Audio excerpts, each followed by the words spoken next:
You're listening to the We Are Libertarians Podcast Network. Find all of our shows at wearelibertarians.com. You're listening to the We Are Libertarians Network. Learn more at wearelibertarians.com.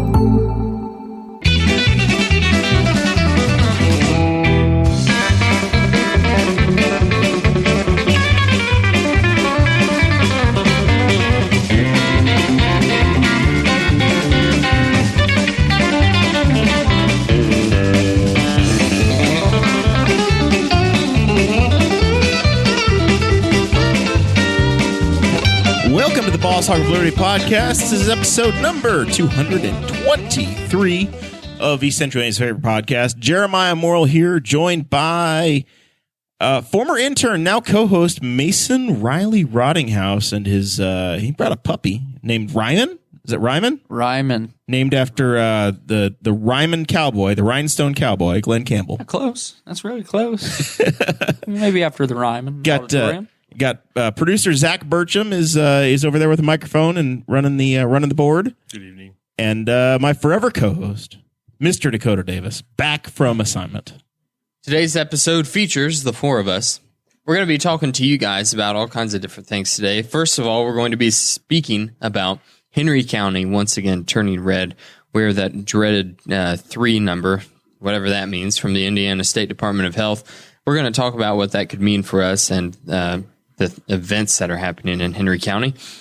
Then we're going to talk to you about some Texas farmer drama. A Texas farmer has gone viral on TikTok, and we want to talk about it. And then the new state Senate maps have been released. The proposed state Senate maps have been released for the state of Indiana. There's some interesting analysis in that I want to get into a little bit. I was very confused at the beginning when I looked at it, and then it was just because I was an idiot. And now we'll get into it and see what happens. This show is about our lives in rural Indiana. We're here to push your boundaries and make you think as individuals. Sometimes we'll provoke you. Other times we'll make you laugh. But hopefully you'll always learn something new. We did a patron episode, and it went. Mason was very distracted through the entire thing. There was a minor Code Brown incident. Mason moved faster than I've seen him move in a long time. Duty calls, baby. You address the situation, and everybody's comfortable now. Yep, it's all good to go. And Dakota, you started telling a story in Patreon about the old jabby you got. Yes, the Fauci ouchie. The Fauci ouchie. And are you going to tell the conclusion of that story at the end of this? So it's a part A and a part B, or what's your big plan? I was gonna wait until we started talking about the vaccine. Okay. In the first heading there. All right. Very good. But for now, before we do that, we need to thank the folks that support us on patreon.com/bosshogof-liberty. That's where you can go to support the show on a monthly level. Mason, are you still a Patreon member? $1.50 a month on the first of the month, every month. It's a name your own price. I like it. Yep. That's right. You can name as low as you want, but there are different tiers that you can unlock, different packages, and different things that will send to you whenever you first sign up. But at any level, you get access to a super secret Facebook group where Anthony Meyer posts memes about us. And sometimes we steal different memes and post them in there because none of us are as creative as what Anthony is. I'm not a meme maker. I'm a meme distributor. Yep. That's how I feel. I'm your dealer. I'm a distributor. I'm a shit poster. I've got a wisecrack for everything, but I do not create memes. You get a bonus episode about 20 minutes long before that happens, before the other episode, this episode. You might get a little bit more raw, unfiltered, unpolished episode. We're a little bit more loose there. If you can't tell, this show is very professional. God, yes. And we're very, we're much more loose and less structured over there. Like, I think we didn't talk about half the things that were in the show notes for Patreon portion. We started talking about weddings. Zach did that was shots. even in the notes. I think Is there someone walking in right now? I don't know. Oh, party. No. What are you talking about? Party upstairs. I think there's going to be a special Easter egg. We share a building, and the tenants upstairs have some music in the background that may be really fun. I hope they're some watching. Some of our viewers may find offensive, especially before 8 o'clock. You also get show notes ahead of the time before every episode happens. And whenever we come up with new merchandise, and sometimes just randomly, we'll give you guys discount codes for the T-chip stores that we have. And I think that we should probably do that again because it's been a few months. And if you donate at $50 or more a month, you get a shout out at the front of each and every episode. And those folks are Mr. Jonathan Phillips, our favorite car dealer in all of the continental United States. Andy Moore Buick GMC. We have Christy Avery from all the way in Fort Wayne. The land of Fort Wayne. Allen County. We have Anthony Meyer. Check out her Norwalk store, by the way. Yeah. We should give a shout out to that. Absolutely. Christy Avery, our Norwex dealer. And then Anthony Meyer, the man who creates the memes, the meme god himself. And, of course, Fiddler's Green Cigar Company, who we forgot to mention in the Patreon portion. Very sorry, Chris Lamb. Fiddler's Green Cigar Company, where you can get the best cigars in East Central Indiana. And also Henry County's premier mobile cigar lounge. He's at every fourth Friday. Well, we're going to talk about that in It a minute. was. Maybe if we can get our act together in Henry County, he'll be able to go back. Well, if you behave yourselves and do what you're supposed to do. Chris Lamb is going to come on the show at some point. I think we set him up just out there. That's what we're going to do. We're going to smoke cigars on the show. No, I think this Friday we should just set him out on 38 and we should just smoke cigars on 38 right by the 1400 Plaza. I feel like we'd have to have a permit or something for that. No, we'll do it out of a van. We also have T-chip stores, tchip.com/BHO1234 or BHOL mug.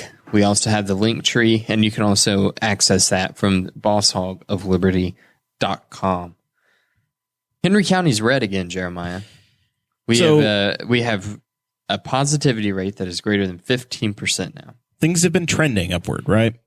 We've been orange, we went yellow, we were blue, then yellow, then orange, and now we're color coded red. And I made the comment Wednesday when we went red. I said, "There's nothing that's changed. Nothing's actually changing here. And unless they start taking away major events, it means nothing. The color code, people are just going to ignore it, and they're going to live the life they want to live."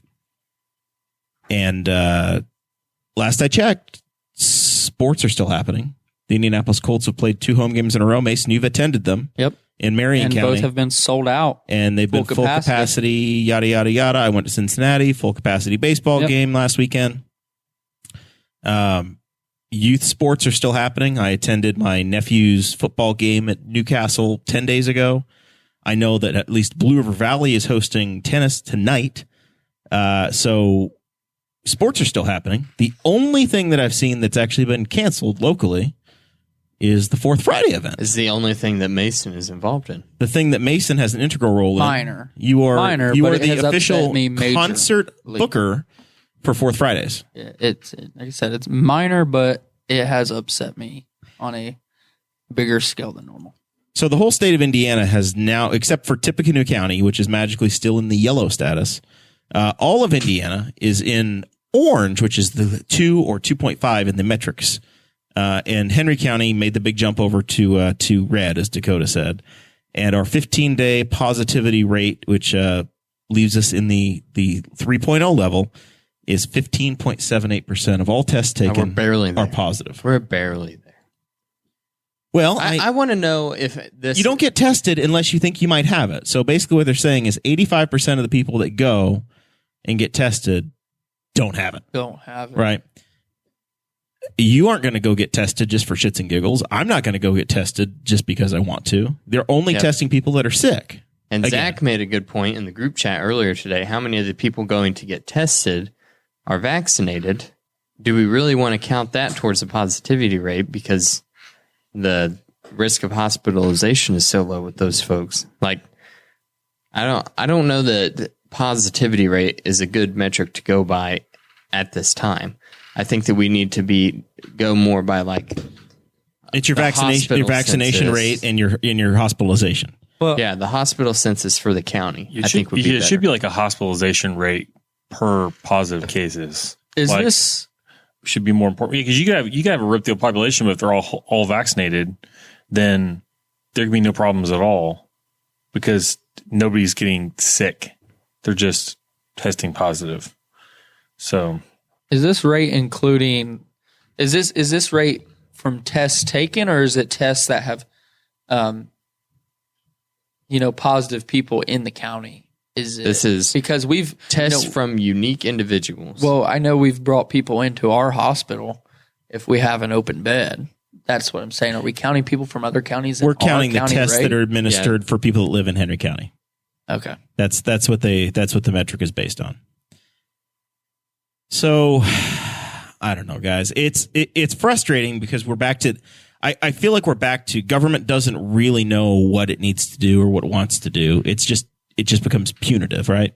It's we make it up as we go along, and we don't need masks, then we need masks, and you need to get vaccinated. Well, everybody in this room is vaccinated at this point, fully waited there 2 weeks, et cetera, has followed all the rules, and you've done your job.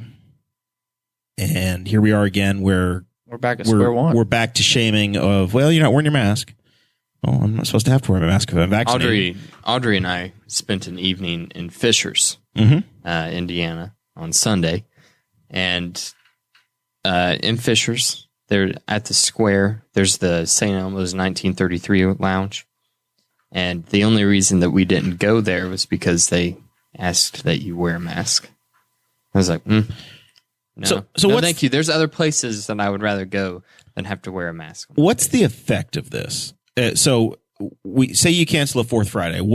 Zach, you're a frequent attender. What happens? What are it's in the new plaza here in town. What kind of vendors are there? What kind of people show up? What is the atmosphere? What is the event that was canceled? It's just a concert. There's a couple food trucks that'll be there. They're bowling upstairs. Fascinating. And then, that's literally duck pin bowling. That's literally what it sounds like. It sounds like a bowling ball hitting the deck. And then there's people just kind of just loitering about, sitting in chairs. It's an outdoor activity. Yeah, there's vendors. Outdoor. There's like local craft people and. Like so these folks are invested in inventory. They've invested in commerce, but we're not going to have that. But you can still go into the buildings that are inside that are right next door, and they're open. But Friday night football games down at Needle Field, they want you to pack the stands. You can still watch football. I feel like we have no standard at this point. And I know that the email that because I'm on the distribution list too, Carrie Barrett sent it to me. I'm not blaming Carrie in Newcastle Main Street for canceling this because they literally got an email that said, hey, the local officials have said, please cancel. We don't want to have gatherings. I mean, I've through this whole pandemic have blamed an individual, and it's the leadership that on the Department of Health Board. So the health department is who you have your quarrel with, and I feel like that the Department of Health isn't a governing body. Right. It doesn't want to be responsible for something going wrong. So the fingers are going to point there. So you're automatically going to try to be cautious. But they're not going to point their fingers at something that bring. We don't elect the administrator for our local health department, to make decisions. Right. That's not their job. Their job is to advise if called upon. Exactly. And I don't think in this situation they were called up on. I think they threw what they believed out there, and it was taken into consideration. Once the state metric goes to 9, they expect you to go to certain plans. So they're basically the county health department then starts to parrot what the state guidelines are for these metrics, which I think the case that this group is trying to make is that the percent positivity rate, now that there's a vaccine in the arms of, I don't know, we'll have to see what the vaccine rate of the Henry County population is. Either Zach or I can grab it real quick, but somebody's going to have to carry the baton if I'm searching. They're racing, but I agree. And like we said, I don't think that the positivity rate is a great metric to go off of, given the information that we have now, and also the sheer number of tests that we are doing now. We're doing a lot of tests. Of tests. And there's a lot of people getting tests. Well, if you do a home test, that doesn't get turned into the state, right? Right. So you've only certain tests are actually counting. Like whenever Shenandoah school shut down and they had the free test clinic at the school, and everybody and their brother that was associated with someone from Shenandoah went and got tested. And I personally know of 2 people from that one time that went and got tested at Shenandoah, had 0 symptoms, but all of a sudden they tested positive. But guess what? They were fully vaccinated, and they had no idea. So it's like, that's kind of the game that we're playing now, if we want to go off of this positivity rate instead of metrics that are really impacting the people of our community. So Henry like the County hospitalization has census. 49,000 people in the population now in the 2021 census, 2020 census. Something like just under 50. I think we're pushed over 50% vaccination rate. Yeah, according to the website I found, but it's not. It's covidactnow.org, so who knows? It's 49.4% with at least one shot. So we don't know how many people are fully vaccinated. The state is saying 21,657 people are fully vaccinated in Henry County, Indiana. I thought it was right over. And that's where I'm trying to see what is the current. The 2019 estimate was 47,972. So somewhere in the mid 40s. Yeah. I think we're far enough into this that the only thing that should be I can't find the word. The only thing that should be happening in this situation is push vaccination or push if you are uncomfortable, 45.14%. wear your mask. It's not. It's full. Don't go you have out full and opportunity. You have the opportunity to go get vaccinated. You have the opportunity to either stay home. You have the opportunity to wear your mask. Don't start canceling events for that involve many people who are vaccinated, who are taking precautions. Quit ruining it for the people who have, stepped up to the plate. I think it's a natural reaction, and I don't blame the Henry County Health Department because I think you're going to see it across the state. But as you have counties start going from orange to red, and it's our neighbors to the south, Rush County is in the same spot where they went to a level 3. And there are about 20 counties in the state of Indiana that have, and they're mostly the more rural areas. It becomes punitive. It becomes, well, you didn't perform, so now we're going to take stuff away. The metric also, one of the metric is a certain amount of 100 cases per 100,000 residents. And it's like our freaking county has less than half of 100,000 residents. Like the metric that you're going by. So if you have 100 cases basically what it says is that if you have 100 cases in a week, you're red. So if you get 100, then you go red. Well, I really hit that one, didn't I? My thing is, if Marion County goes red, you're not going to see a Colts game cut down to a quarter capacity. No, how do you decide who can't go? Exactly. You've got so many season ticket members that, if you say they can't go, well, you're refunding these season ticket members, or you're going ahead and giving them season tickets. Let for alone next year. the 80 people that were going to be watching the band at the Fourth Friday event. Right. Exactly. It's outside. I think that you're affecting the pocketbooks of small businesses. The NFL does. They're not losing anything. They've got their full capacity. They've got their TV contract. But but Chris Lamb and Fiddler's Green, they've got inventory that they're not going to be able to sell this weekend. Right. That band's probably not getting paid, right? That's what these bureaucrats have done throughout the entire pandemic, is totally screw any small business and any person that's just trying to build themselves up in America, like we have always been told is possible. And meanwhile, shuffling all of that money that would have been in their pockets into the pockets of Jeff Bezos and the Walden family. That's the Walden family?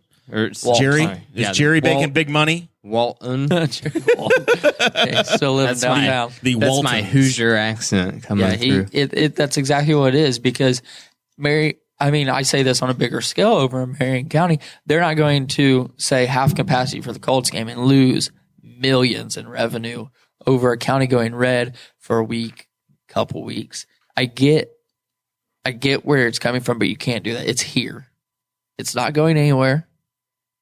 You have to find a way to exist with it. We're going to have to exist with it.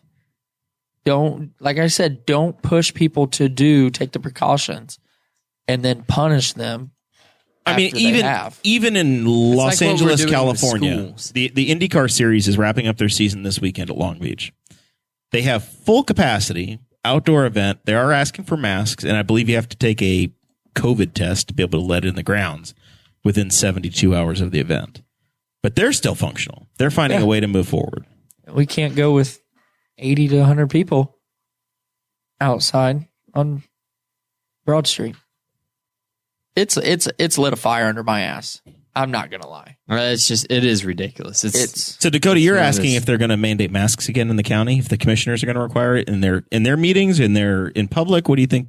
What do you think I heard the a issue is? rumor of the city of Newcastle requiring masks on government property again. They already do that, don't they? They did that at the last meeting like 5 weeks ago. Okay. Yeah. See, I didn't know that went into effect. I understand. So it is that. written. So is the county going to do that as well? Do we think, or is it? I haven't been in a county building for a minute. Or is it the red and blue? I mean, our city is team blue, so it's now not really shocking that they would go that way. Meanwhile, our county is, we'll call it team red, but they're like team MAGA, so a little bit more than red. Listen, So it's like, listen, they're like former Team President Burgundy. Trump got himself an injection 9 months before you did. It's true. He was also more at risk than I was. Have you looked at the man? He's healthy as an ox. Doctor told him. Yeah. Healthy as he's ever been. What did they say his weight was too? I It don't. looked like it was like 70 pounds less than what he looks like. Yeah. I have no idea. I have literally no idea. I paid That was very like the little first attention. moment of the Trump administration where we were like, "Oh no!" I think it'd be. I think it'd be Dakota, smart to, back up. They were the Because that was day like, of the inauguration. Because that they was were in, like, lying about the number of people in Yeah. the attendance. He declared that his inauguration was so much bigger than Obama's. And well, the we knew that pictures- Trump was a liar, Yeah. but we didn't realize that he would just tell his doctor to say that he was way more healthy than what he was, and the doctor was like, "Okay, yep, I'll do it." And then, like, how long after that was he ordering like fast? I mean, like, then he started becoming the fast food championship president, where all the teams that showed up after championships, he just. I mean, I still stick. I mean, what there are some iconic moments. I won't take that away. what I said during the episode where we talked about that. I still stand by it, which I think that it would weren't you be for it? really funny, I bet the and I would players have loved it. really enjoyed it. Yeah, I don't. Yeah, and he did it because at the time, there was something. The government was shut down at the time. That's And why he the initially servers did it. or the cooks And were so he off. had to buy the food. Yeah, because the cooks were off. Yeah, so And I he mean, bought him all his favorite food. if I was one of those McDonald's. kids, if I was one of those college guys, I'd be like, "This is the greatest meal of my entire Yeah, life." legit, because I mean, Because you got- know that Trump was like cracking it. He thought it was a funny joke. Like, you know, he was laughing. I mean, the at it. fries were probably awful, but I bet the burgers were great. You might don't go think get that quarter pounder. they kept him. Do you think they Uber Eats it? Yeah, All of it to the White Yeah. House. And he probably had all the servers go and pick it up. All right, let's get more current. Okay, here. so There's a we- pandemic. We're talking about the vaccine. I mean, listen, we're taking this seriously. Dakota got the vaccine. I went- We have done all we can. I waited a long time to get the vaccine, and I wasn't nervous about the vaccine, but I also wasn't nervous about COVID. Oh, you were in the beginning. Don't you start I that was shit. terrified in the You beginning. were not But nervous. You were by the time full that the in. vaccine rolled around, I was like, well, you know, I mean, I do a lot of things to take care of myself, and I'm also 25 years old and extremely healthy. Now, I will say So- that with this variant, you have seen folks your age that have been dying. It's not entirely unheard But- of the you have to be 50. Yeah, the age isn't as much of an indicator anymore as much as your general health and how you take care of yourself is at this point with the Delta variant, and that kind of caught everybody off guard because whenever Delta first started coming around, people were saying like, oh, it's more transmissible, but it was less deadly. We found out that it's just as deadly, and it's also more deadly than what Gamma was in younger populations. Anyway, I'm going to push pause for a second and just say that I'm having a salted caramel porter right now, which is like me being full basic white girl. You can try it. That's We're probably both vaccinated, so you can try It it. should be a pumpkin spice porter. It feels like a pumpkin spice porter. It's like 62 degrees, and it's been raining all week. We were like 90 some degrees last week, and now I'm in full fall mode. that's a little different. Yeah, it is. It's Salty. Yeah. It's salty. It's a salty beer. I didn't expect that.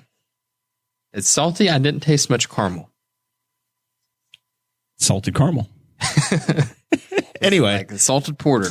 yes. What I Anyway, was gonna say- the season's changed. We had this whole debate over when does fall begin, when does summer begin last week on the show. I know you weren't here, so you missed it. But I fully embraced it. Fall happened. wearing my long sleeve, Wearing flannels flannel. now. I'm in. I love fall time. Today is like the perfect weather.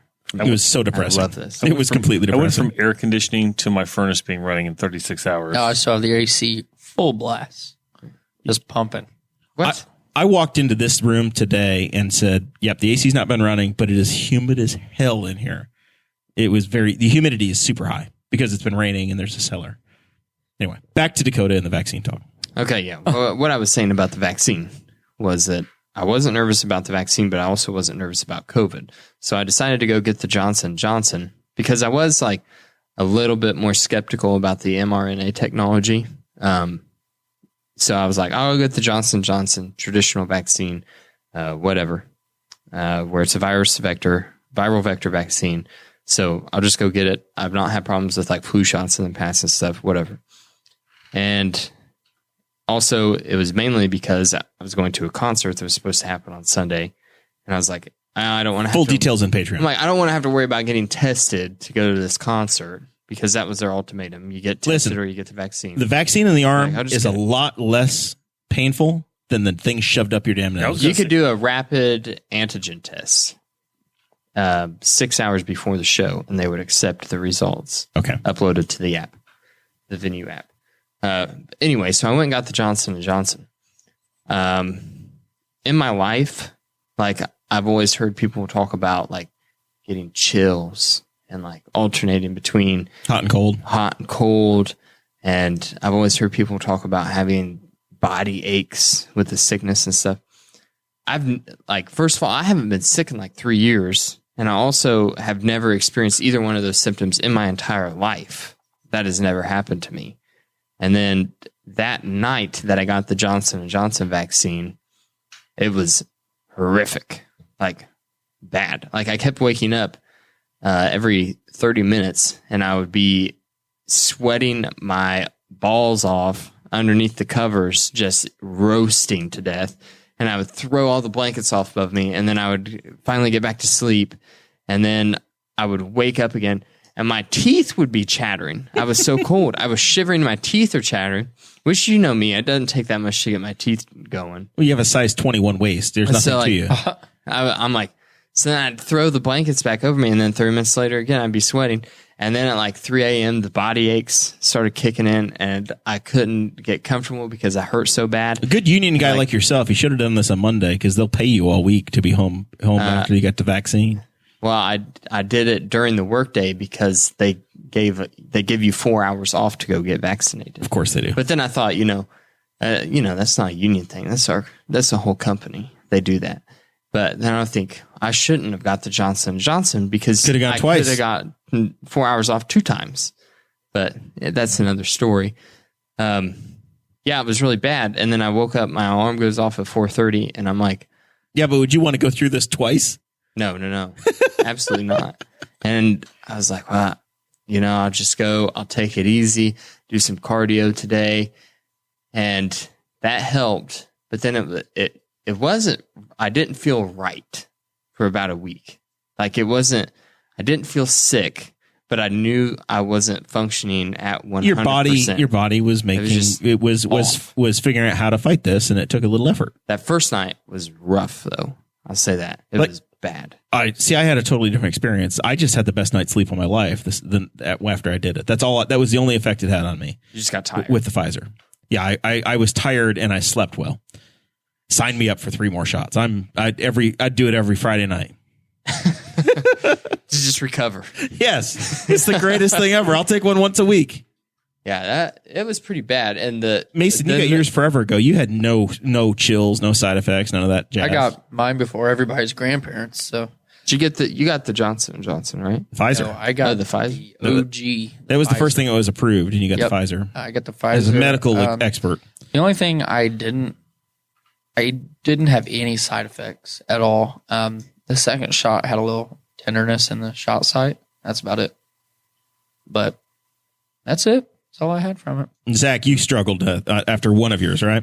Shot number 1 was no problems at all. Shot number 2, I don't remember sleeping that well. I also, like Dakota, tried to get up and do like a workout. I tried to run that next day, and I was not in good shape for the run. I still did it, but I felt like I'd run a marathon. And then I spent that whole day like in sweatpants and a hoodie, and it was, I think, like 78 degrees that day. It was like like into April. Yeah, it was, into April. It was a warm day. And I had to change clothes to not look too weird to go pick my kids up from school. But yeah, I didn't have it quite that rough and didn't take that long, I don't think. But yeah, that first day after was not fun. I had to time it right to get mine done in time so that I could do the Indianapolis Motor Speedway stuff. The one thing that I've actually needed that vaccine for was to be able to get into IMS, into the garage area, the paddock. And I had to make sure I was 2 weeks past my final injection, I think. So it was the same timeline. And for the Grand Prix and everything. Yeah, for the paddock access, you had to have it. Not to attend the race, but actually to get into the garage area. I remember for the 500 on practice day. Exactly. Yep. All right. So did it scare your the rest of your household off, or did they see what you went through and say, "Hell no, I'm just gonna keep my distance"? Most everybody, like all my family's been vaccinated. So, like, you were the last one. Yeah, you were the very last one. I was holding out. Even Audrey had it. I'm not going to disclose Audrey's medical details. Well, that's fine. Audrey, HIPAA. Yeah, because I'm the government. It's not okay. Government here to help. Well, never mind. I'm not going to say it. Don't need to know. What I was going to say though was I think most of my family got Moderna, and I think that my grandma got J&J. But I was talking to I've either forgot to ask her or I'm forgetting now which one she got. But I think that she had J&J because I think that she was just talking about getting a shot, getting the one time. Yeah. Is I believe the verbiage that she used, but she was like, zero problems, like nothing at all. And she was also exposed to COVID a lot. Yeah. And the older you are, the more your body's used to fighting infections, where yours is out of practice. You're a temple that has had nothing to deal with. So the first time that, that trouble comes along, it's all in. It was rough. I mean, it was really bad. I was like, oh my God, I can't do this for a week. Like, this is a horrible mistake. And I was like, when she first put the needle in, and I've heard this about the Johnson & Johnson from other folks, like our friend Andrew said it, but it when she pushed it in, it burned going into your arm. Like, it felt hot. That's how that second Pfizer was for me. Really? It burned. Yeah. I was like, oh boy. And she's like, yeah, this one's a little bit rougher than others. And I'm like, okay, this is not a good sign. But then it went away, and I had zero soreness. I went home that night, and I worked. I actually bought a tractor that night, and I had to load that, unload it, and everything, and do all the work, get it, all the parts and pieces organized in my mini barn, and I did all that work until late that night, and I didn't experience any soreness in my arm at all the next day or otherwise. So that wasn't a deal for me, but it was the chills, like those temperature swings. I've never experienced that before. And you got to feel being alive, man. I feel bad for anyone who ever tells me that they experienced that with the flu or something. So I've always heard that from people, like, oh, I had the chills. I'm like, don't know what that means. Weird. Yeah. Liar, faker. Yeah. Whatever that is. I've had the flu. Didn't feel like that. I've never been that. I've never felt that bad. All right. You want to talk about what's going on down in Texas? Yeah, let's talk about. Did you see this story that I sent over, Mason? Have you seen? I saw it, but I didn't watch it. Before we get into this, have you seen that there's a new Walker Texas Rangers series coming out? Or I think it is out on the CW. Does it have with I think is Chuck Norris in it? No, it's Jared Padalecki or something. How the hell can you do it without Chuck Norris? Waste my time. Well, he's a good actor too. He was in Supernatural. He's not Chuck Norris. No. Yeah. He still looks like a good actor. I still want to watch it because Walker Texas Ranger was a good show. Every time I hear that, Walker Texas Ranger, I just think strictly of Talladega Nights. I'm missing something there. The name of the kids were Walker and Texas Rangers. Yeah. So wanted a bunch of wussies. We named them Dr. Quinn and Medicine Woman. So a farmer in Texas has been using undeveloped plots of land. And if you're a Patreon member, you have a link to this story in the show notes. Has been using underdeveloped plots of land to basically grow hay. land that's going to be houses but isn't yet. Yeah. So they're plots of land. Farmers Branch, Texas, which is a suburb of Dallas. And basically he's been doing this for ages. And now he's somehow gotten into this giant fight with the city council or the town council, whatever the hell they are. It sounds like more specifically the city manager. The city manager and he have gotten sideways. And he's been farming this and calling it an agricultural crop, which it is. It's hay. Everybody likes to eat cow, but they apparently don't want to let the cows have something to eat. The city has a grass ordinance that's saying that grass has to be cut if it's 8 inches tall. So they are cutting his hay field at about 9 or 10 inches before he can get out there and bale it. And then they're stealing his crop, destroying his crop, and then they are sending him an invoice for cutting it. It's insane. That is insane to me. Especially the fact that the majority, maybe not the city manager, he might be from somewhere else, but that the vast majority of that city council, just like in every city, they have to be they're from that city. And that those people know that since I was a little girl, that's been a hayfield. This isn't just a little bit. He makes 1,500 round bales. 1,500 round bales a year. That's an insane amount of hay. Out of that his is fields. An insane amount of hay. If you've been watching Mark Brim and his Clueless Farmer, the on Clueless YouTube. Farmer, you can get a scale for this and realize that's so much hay. I mean, they're about 4 tons a piece or 3 tons a piece. I mean, they're huge. You gotta think that's 1,500 round bales. Imagine how much mowing and time the city is taking out of their time. And imagine how much the bill is for that. And the bill, they could be doing something so much more valuable with their time. So he goes mowing his hay. So he hears the city code compliance manager, a guy named Leo Bonato, says we have determined that they're never harvesting it. Their crops, they're never taking the hay off of it, and they're claiming to maintain agricultural exemption. So he thinks they're cheating the system.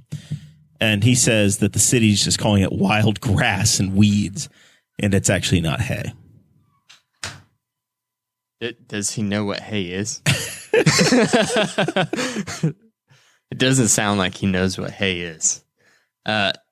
He's literally been out there mowing it with his mower, and he's had city hired mowing companies coming out at the same time, trying to cut his grass down as he's doing it. This is what it sounds like when the city manager guy recently was kicked off of his HOA because he was the overbearing HOA president. Because this sounds like the kind of dumb, just short-sighted argument that you get with like an HOA that is so hell-bent. Not a city though. For a city to be doing this, but this is what, like, if you read like HOA clickbait stories, it's this kind of petty stuff. This guy says, look, if he planted corn or wheat or even sunflowers, would he fine with that, but just not this grass. He would rather have them plant wheat in this subdivision, and they wouldn't trash. This dude is an idiot. Would this guy know? This dude is so dumb. I bet this guy wouldn't even know any different. How dumb is this man? He says it could be hiding trash. Is he from Dallas? This boy has never been outside of Dallas until he came to this little town and started raising a ruckus about the hay. This is comedy. I can tell you that right now. Well, rules are rules, Dakota, and we have to enforce the rules. So the grass has to be cut.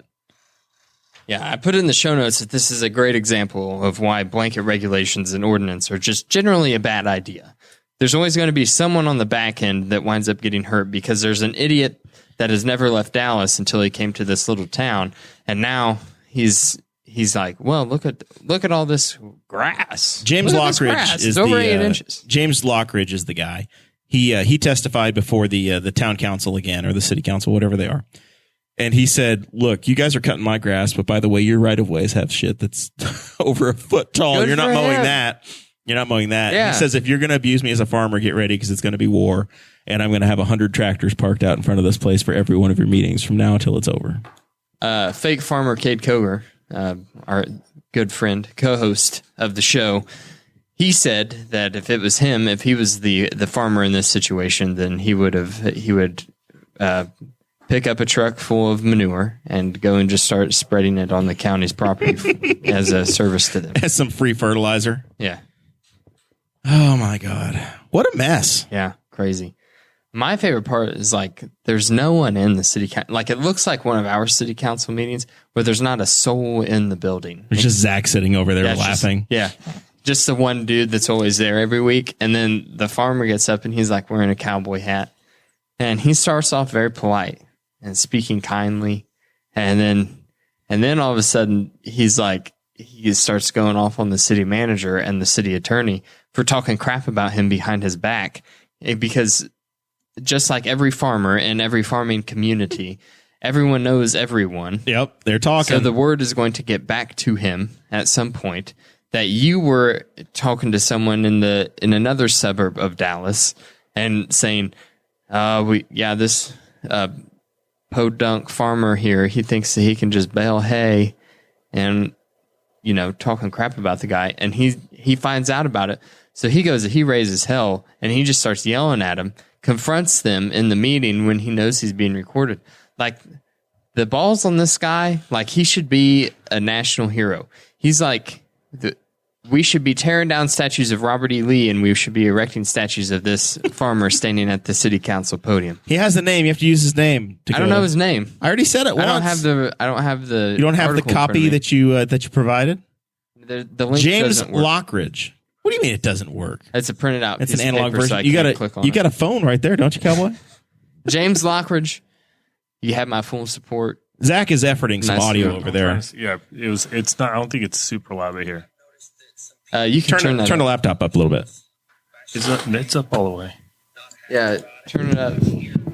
Is it one of these? We're training on the job here. On the job training. Efforting, looking, twisting, turning. Oh, there it is. That's a problem. When the city manager and the city attorney reach out to other cities, You need to in your bash laptop, me, Zach. it's You not need to mute the appropriate. show audio Okay, still. I'm here. That's coming through I'm as well. staying. If you don't like my farming, reach out to other cities. You need. There you go. Oh, dang. Now you can go back and play your audio. Ability, then deal and figure out what we can do to come to a resolution. That's a problem. When the city manager and the city attorney reach out to other cities to bash me, it's not appropriate. So they're beating on him in I'm here, other I'm towns. staying. If you don't like my farming ability, then deal with it. Leo is not an agricultural expert. So for him to say what is or is not a crop, he has no credentials. He is not certified by the state. He's not certified by the USDA at all. Well, I wouldn't appeal So to government if for you're government. going to tell people they can't do something, you better get the laws right. You better get your facts right. Need to know anymore You about better his not farming reach out to utensils. people and bash me because it's going to get back to me. So today, get it together, guys. Get your city council up off their butts. Quit being puppets. Every one of y'all, quit being puppets. Do what you got to do to make Farmers Branch great again. You bring a guy in here, destroys this city. It looks worse. The last year he's been here, this city's gone to crap. I can drive out this driveway. There's high grass and weeds all up and down the street. I can drive the other side of town and looked up on the codes and on violations and letters. The guy's never been written a ticket, nor has he ever got a citation. Not only has he never got nothing, I got citations. Now my clients have got Class C misdemeanor charges filed against them as of today. Leo and the city manager has stepped up took the a turn force towards personal. to push me harder. I'm done. Okay? You city council are here to protect the citizens. And when the city manager tells the police department not to protect its citizens, like me, like it did, when I called them and I asked for help to stop them from destroying my private property, and they wouldn't, and they protected the city, that's bullcrap. Okay? Now I'm pissed off. Okay? Now you've And done if it. you think it's funny, I love it. it's not, city I love manager. it. Okay? It's not See, funny I wish at that all. we I'm had a not clip going of the anywhere. city manager Keep like it up. laughing a little bit. Now there. you pissed us off. Yeah. Okay? You got it? Because if you don't, I can make it real clear.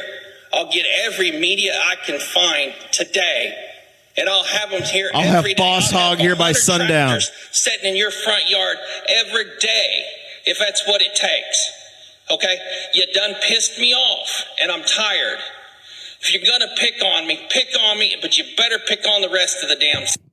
Tell me what you think. So that's the end of the clip that Zach has to work with there.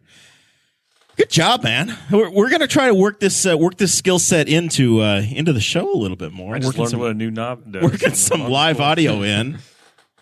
The only problem is that when you have the video going over there, you have to mute the live stream, or else we start. It's like Inception, or we're us inside of ourselves. Joe Tompkins is in the chat, and he wants to know if James is a good welder by chance.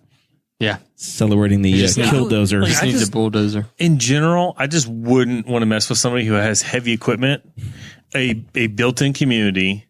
Like, he could get a group of people together, and they won't necessarily destroy anything. But man, they could, like, how fun would it be just to drop a bunch of round bales around this guy's house and just leave him, like block his car in with him. And he couldn't do anything. Like, you do something super benign like that. What I didn't hear is any citizens that were actually complaining and harmed. In any of these, in the story that we've read, of course there were one-sided comments from James there, but we didn't hear that any citizens were saying, "Hey, I don't like living next to your farm fields," and it doesn't sound like it's one house that he's bailing. I think it's sounds like entire neighborhoods that aren't developed yet, something where they haven't got to be a subdivision or something, acres that are going to be a subdivision or something. Yeah. Speaking about land. And things going on land and complaints that are happening with boundaries in land. Last week on the show, against Jesse Riddle's every emotion he had, we talked about congressional maps and state representative maps. He groaned, he moaned, he complained, he rolled his eyes, and he was just a turd about it, Zach. Yeah, he was very resistant. He was very unhappy. He thought it was stupid. A giant waste of time. So we got a message asking if Jesse was okay because he seemed really upset. Did we? Yeah, we did. I missed that. This is from a listener in Brazil, Indiana. Jesse's only happy if he's unhappy. That's Jesse. That's what I told him. I was like, no, he's fine. That's just how he is. That's just Jesse. So the Indiana State Senate has released their maps. We said that they were coming. They did arrive. I was an idiot. I looked at them wrong because that's what I do. They when they get released by the state, they release the first version that we had. So the maps preceding, they had the current maps, and they have the proposed maps. But what it did allow me to see is that our area here has changed massively. Mm-hmm. Our original state Senate district that we were drawn in 2000 until 2010 was all of Henry County, all of Hancock County, and one township in Hamilton County, which is the Geist area. Yep. In 20 years, that one township in Hamilton County has now become essentially a state Senate district all by itself. Of course. It's about half the population. Have you been over there recently? Oh yeah, it has. It shows just the incredible population shift. Yeah. So what we're seeing now proposed for our area is that we would get a new state senator. We would have Jeff Ratz would be our new state senator here. And it would be the Wayne County folks, the Henry County folks, Union, and I believe a portion of Franklin County. So basically... Do we know where Jeff lives? I believe he's a Wayne County guy. Wayne, Union County, somewhere in there. I have to see if Jeff will come on the show to introduce himself to the good folks of Henry County. If these maps hold, I would expect we have a relationship. We'll be able to make it happen. What are the chances that these maps? Oh, this is the first time I've been through this. So process. Last time 10 years ago, these got redrawn 3 times before they happened. But Henry County was drawn into a district that went all the way into Marion County the first time. And everybody said, whoa, this is crap. This is trash. You can't do it. We don't like it. This is a little bit more, it sounds like this is a little bit more acceptable. The House maps passed this week already. So they were announced last week. They had testimony, whatever, and they made it out of committee, I believe, on Wednesday. So they've passed the House maps, and they're going to move forward. The Senate maps, I would guess that's going to be similar. You're going to see supermajorities for the Republicans, Democrats again. But Henry County will go from having 2 state senators to having 1 state senator, and it's going to be 2 totally new ones. So going to be a total changeover for our community here. I actually accidentally looked at the old maps and messaged our friend Mike Kreider, Boss Hog alum, and it's like, oh my gosh, Mike, here it's going to be great. You're going to be our state senator. Awesome. Oh, you did? Oh yeah, I totally reached out. That's I was like, it's great, and he's like, oh, you're looking at the old map. I'm like, God dang it. That sucks. Well, if they change it and you get wrapped back in here, we'd love to have you. I feel a secondhand embarrassment for you. It's I've done I'd a like lot to have worse. Mike back on the show. He had a lot of good stories Yeah. about being a DNR officer. Well, that's what I said. I said because I looked at it. I'm like, it didn't even occur to me the Fall Creek thing. But I'm like, man, he's got Geist and Summit Lake. He's an old DNR guy. I'm like, that is a great district for him. Would be, yeah. That's amazing. It's awesome. He'll love representing that. That was what I said, and he's like, yeah, those are old maps. I'm like, oh well, shit. You would have loved it. So Mike's how you found out that you sent everybody. Oh yeah, he's the one map. that called me out wrong. Oh. Yeah, he's like, no. Like, damn it. And the stupid thing is, I made the same mistake when I looked at it the first time.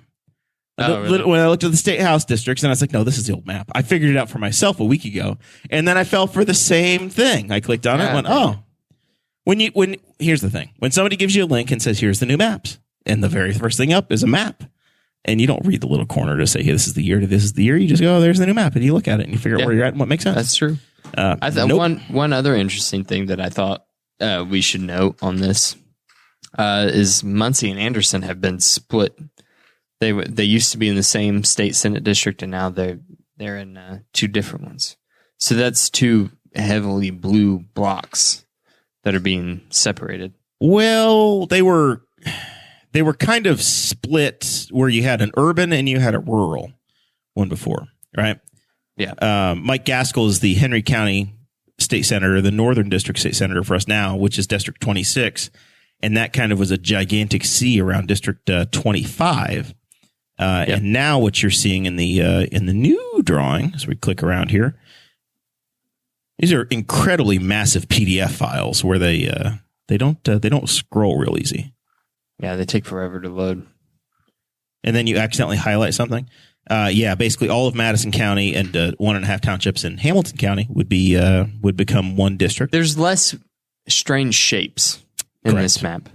Correct. Which, I mean, I think that's a good thing. I think they've done a reasonable job of drawing the maps.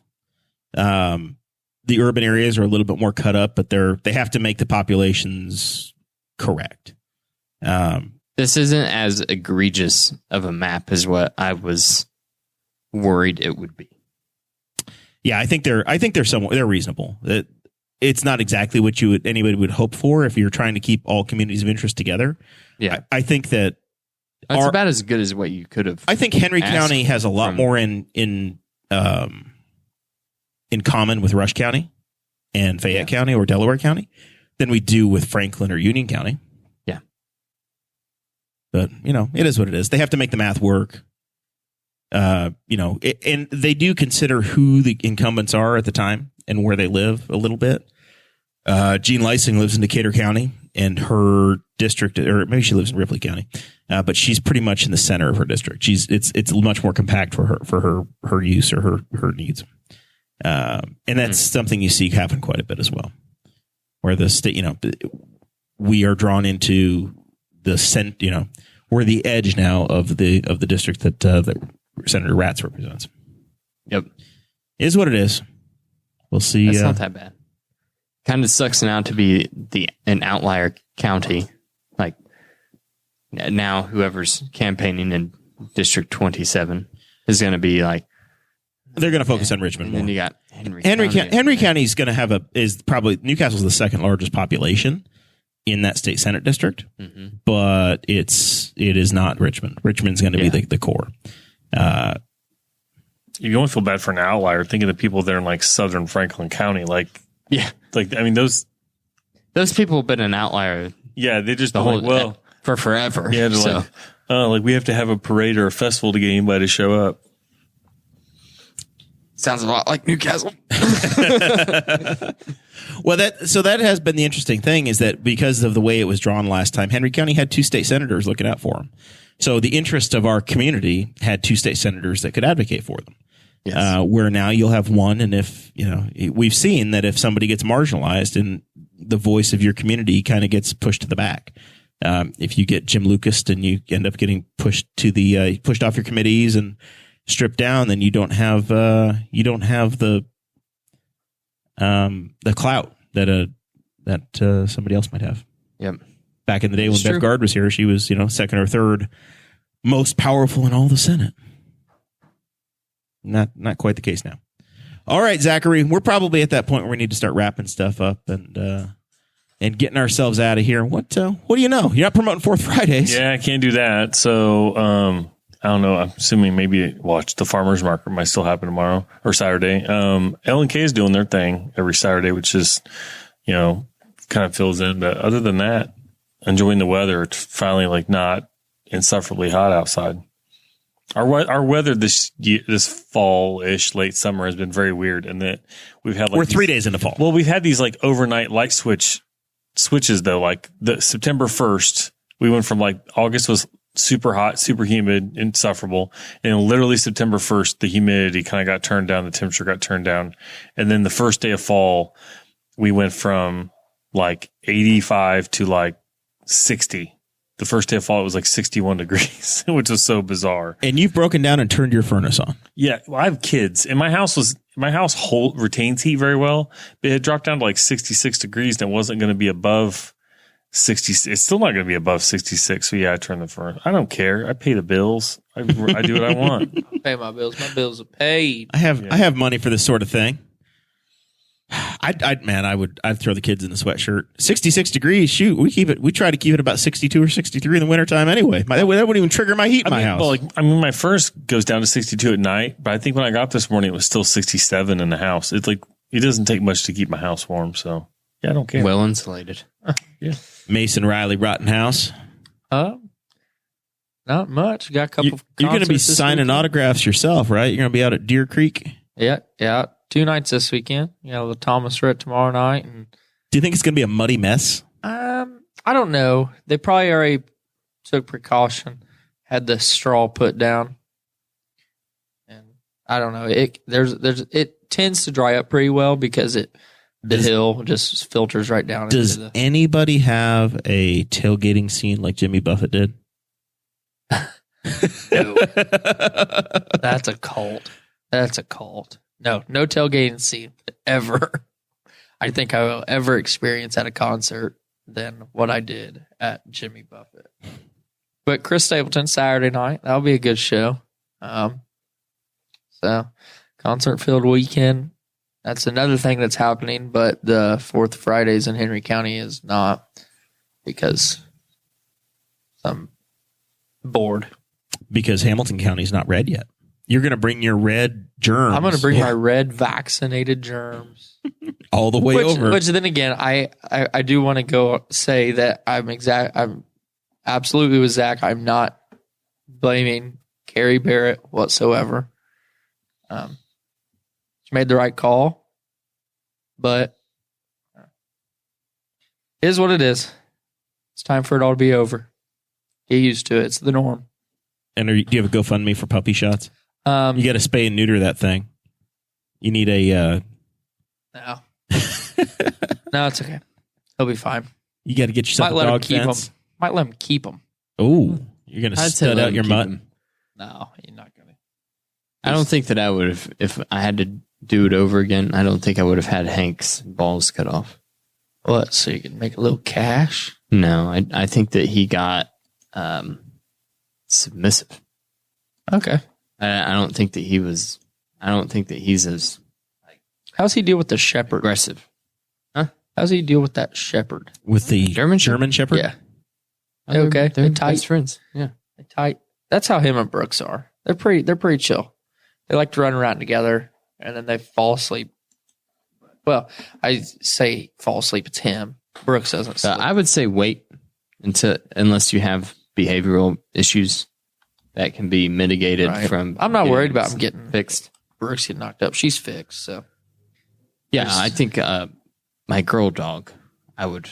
yeah. Daisy, I will always have a female dog fixed because I don't want to come home to a bloody mess. The worst part is when I had Brooks, I had scheduled her spaying and it was about 4 days out. that came. And that kicked in. Just missed the timing. So that cost me an extra $75. Well, it was just a good way to be during. Missed it Really? that much. Dang. Yeah. Dakota? Just been like, can we postpone this by like 3 weeks? No, I didn't want to take care of it. I wanted it all gone. I bought diapers for her for 3 days. I guess I'll give a shout out to 4 Day Ray Brewing in Fishers. First time I've ever been there. Have you ever been there, Jeremiah? I have not. It was freaky. It was really good. It was a place that I had not heard of before, and we just decided to go for it. And all of the beers, we got 2 flights and another beer between the two of us. And literally all 9 of those beers were just really great. And the food was fantastic too. So I have had their beer many times. It's a peanut butter busted knuckle. Their peanut butter porter. Yep. I've had their I've had many of their beers. I've seen their never logo been in person. before, but I'd never been there in person. It's a beautiful place. And the beer that they had on tap was just freaking amazing. And they had a wide selection of it too. And the food, like I said, was delicious. So I guess shout out to them for my final thoughts. I did check out the 50 West Brewery in Cincinnati last weekend. Very dog friendly. Awesome place to go. Bring the family, bring the kids. They've got cornhole, pickleball. You bring dogs. They've got a couple windows. They got 2 bars, and then they've got like a burger shack atmosphere kind of deal. Fun spot. I think they have a swimming pool in the summertime, volleyball courts. Very active spot to be. Nice. My final thoughts, man. I'm cheering on our buddy Alex Palou. He's leading the IndyCar Championship, and he needs to basically have his number one competitor not finish first or second, and no matter what he does, he's going to win. And even if that guy wins, if Alex has a standard top 10 race, Alex is going to be the IndyCar champ. So very, very exciting. I know Zach will be watching from a distance as I will be, ready to see it happen. It'd be bummed to see the season over, but yeah. It starts in February. Yeah. You say that. So actually, I was watching, I believe it was actually the Golf Channel, because NBC, of course. And, Yeah, they're all together. They're promoting it. And they're promoting the Long Beach race. Well, then all of a sudden, racing the streets of Long Beach. And then it's showing all this footage from Nashville. Yep. I'm like, are you promoting Long Beach, or you just want to show all the footage from Nashville? They're promoting street course racing. Okay, Yeah. I see. Casual fans can't tell the difference. Because they had that would be the closest thing. They haven't run cars that look like these on Long Beach since the pandemic. Okay, I see. They added those aero screens, and so these cars haven't run Long Beach since the spring of 2019. Because they had the big wreck, the flying car. They had a couple. They had Herta's wreck on there. So, I mean, I don't know if they still do that. That event used to have a celebrity race, and you want to talk about chaos? They would throw a bunch of celebrities in like cars that In little Toyota Celicas. toy cars they didn't own or care about, and just like go race. And some of the carnage was, and give them like a half a day of training. I got to see it once. And then they sent out all the celebrities, and then they would send out pros after them To chase them down. The year I was there, I think Mike Skinner was the winning driver, the old NASCAR Truck Series champion. Fun stuff. So yeah, the IndyCar Series announced their new schedule, and basically they are counter-programming the NFL. They're going to end next year, basically the weekend the NFL starts, and they're going to start next spring when the NFL ends. 2 weeks after the Super Bowl. That sounds good. So they're going to have Super Bowl, Daytona 500, IndyCar Series starts. Just count me in for Nashville. There we go. All right. With that, we thank you guys very much. We'll be back on Thursday night for our next episode. Y'all are awesome.